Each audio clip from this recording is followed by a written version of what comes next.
Assalamualaikum dan bersua lagi kita di Siaran Merkabah Channel. Hari ini kami membawakan liputan khas program Amalan Haji dan Umrah yang melibatkan para pelajar dalam usaha memberi pendedahan secara teori dan praktikal berkaitan ibadah ini. Program ini berlangsung selama 2 hari dengan pelbagai pengisian menarik merangkumi aspek kerohanian, disiplin serta latihan amali yang menyeluruh. Untuk mengetahui dengan lebih lanjut suasana dan perjalanan program, kita terus ke lokasi bersama wartawan iaitu Nurfati Aina.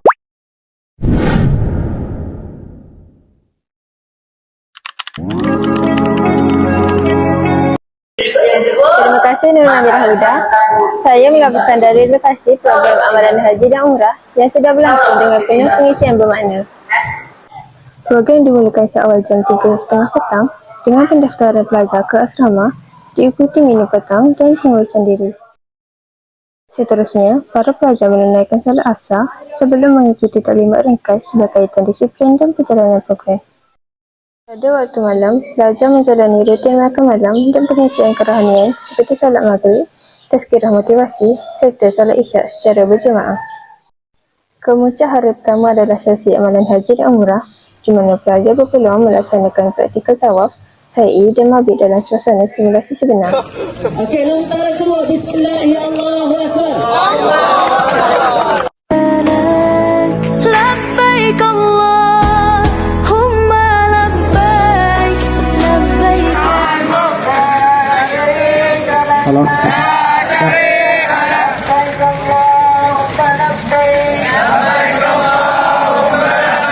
لبيك لا شريك لك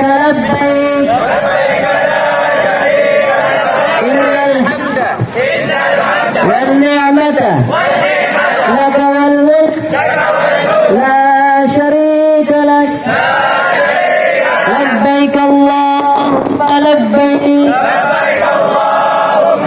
لبيك لا شريك لك لبيك إن الحمد والنعمة لك والملك لا شريك لك لبيك اللهم لبيك لبيك لا شريك لك لبيك إن الحمد والنعمة لك والملك لا شريك لك لبيك اللهم لبيك لبيك لا شريك لك لبيك إن الحمد Labbaik Allahumma labbaik, labbaik la syarika laka labbaik, innal hamda.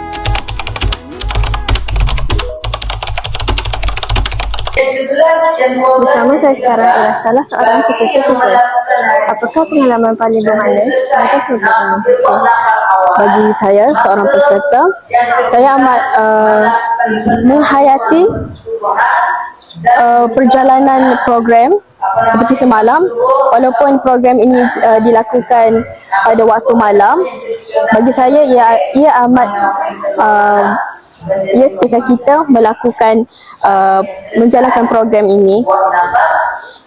Seperti saya rasa seronok menyertai program haji ini kerana saya dapat mempraktis ilmu yang saya belajar tentang haji ini bersama rakan-rakan.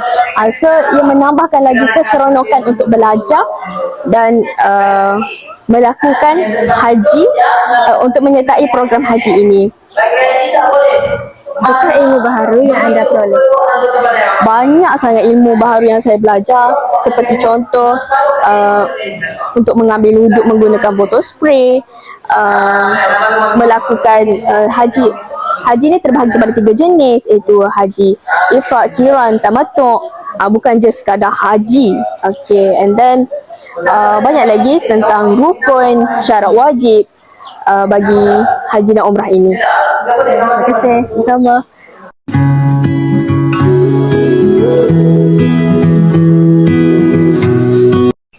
Program diteruskan pada hari kedua, seawal pagi dengan qiyam mulai, diikuti salat subuh serta takbirah motivasi pagi.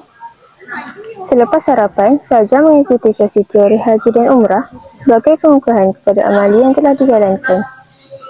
Program diakhiri dengan majlis penutup sebelum para pelajar meneruskan aktiviti harian seperti solat Jumaat serta bengkel tanya menjawab pendidikan Islam. Secara keseluruhannya, program ini berjaya memberikan pendedahan menyeluruh kepada pelajar tentang ibadah haji dan umrah dari aspek teori dan praktikal. Sekian laporan dari lokasi, kembali kepada pengacara. Terima kasih diucapkan kepada wartawan kami atas laporan yang disampaikan. Semoga program seperti ini dapat memberi manfaat dan meningkatkan kefahaman pelajar dalam melaksanakan ibadah haji dan umrah dengan lebih sempurna. Sekian sahaja liputan kami kali ini. Teruskan bersama TVSS untuk lagi informasi menarik. Assalamualaikum warahmatullahi wabarakatuh.